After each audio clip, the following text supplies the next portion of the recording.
Hi guys, কি খবৰ? মই মিণ্টুমণি ঠেঙালে আপোনালোক সকলোকে পুনৰবাৰ স্বাগতম জনাইছোঁ নিৰীক্ষা লাইফষ্টাইলৰ অন্য এটি ব্লগলৈ। আজি মই আপোনালোকক ব্লগটো দেখাব লৈছোঁ মই হাতেৰে কৰা চিলাইৰ কেইযোৰমান চাদৰ মেখেলা। আহকচোন পলম নকৰি মোৰ চাদৰ মেখেলা কেইযোৰ চাওঁ। আহকচোন তেনেহ'লে পলম নকৰি মোৰ হাতেৰে কৰা কেইযোৰমান মেখেলা চাদৰ আপোনালোকে চাই লওক।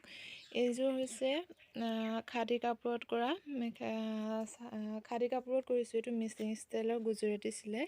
এইখন হৈছে মেখেলাখন মই খুব চিম্পুলকৈ ৰাখিছোঁ, যিহেতু কাপোৰটো ইমান দামী নহয়। মই প্ৰথমবাৰৰ বাবে কৰিছিলোঁ এই কাপোৰযোৰ, সেয়েহে মই বৰ বিশেষ ভাৰী নকৰিলোঁ, খুব কম সময়ৰ ভিতৰত কৰিব বিচাৰিছিলোঁ আৰু কাপোৰটো ইমান ভাল নোহোৱাৰ কাৰণে মই ইমান কষ্ট নকৰিলোঁ।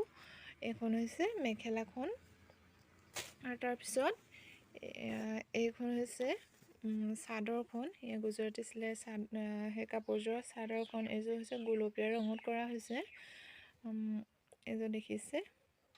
তাৰপিছত একে গুজৰাটী চিলাই বেলেগ এটা ষ্টাইলত কৰিছিলোঁ আৰু এযোৰ কাপোৰ। এইযোৰ মোৰ অৰ্ডাৰৰ কাপোৰ।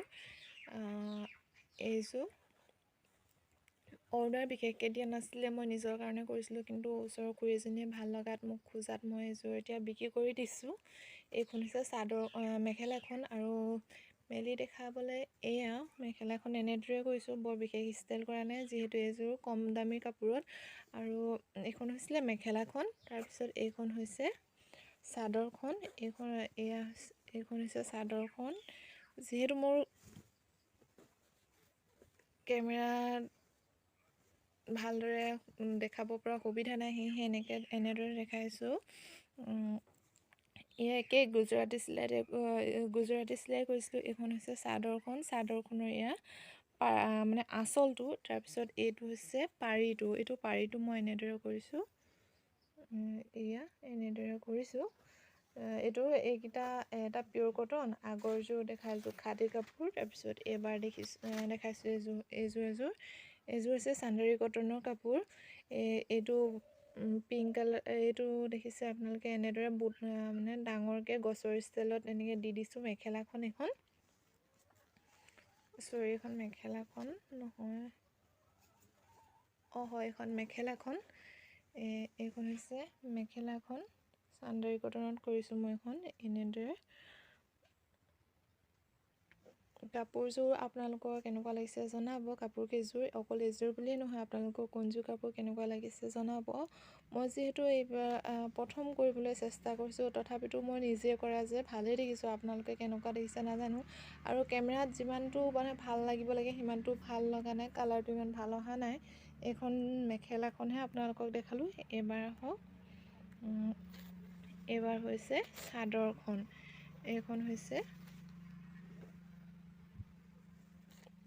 হৈছে চাদৰখন। এইটো হৈছে চাদৰখনৰ পাৰিটো। এইটো ষ্টাইলত কৰিছোঁ, এনেদৰে ডাঙৰ বুটা এপাহ দি দিছোঁ। তাৰপিছত এইটো দিছোঁ হোৱাইট আৰু ব্লেক কালাৰ। এইটো পিংকত আছিলে আৰু হোৱাইট আৰু ব্লেক কালাৰ দিছোঁ। মাজতে ব্লেক কালাৰটো দি আকৌ কাষত হোৱাইট কালাৰটো দিছোঁ। তাৰপিছত আকৌ একেদৰে পিংক কালাৰ এটা দিছোঁ। এইটো হৈছে চাদৰখনৰ পাৰিটো।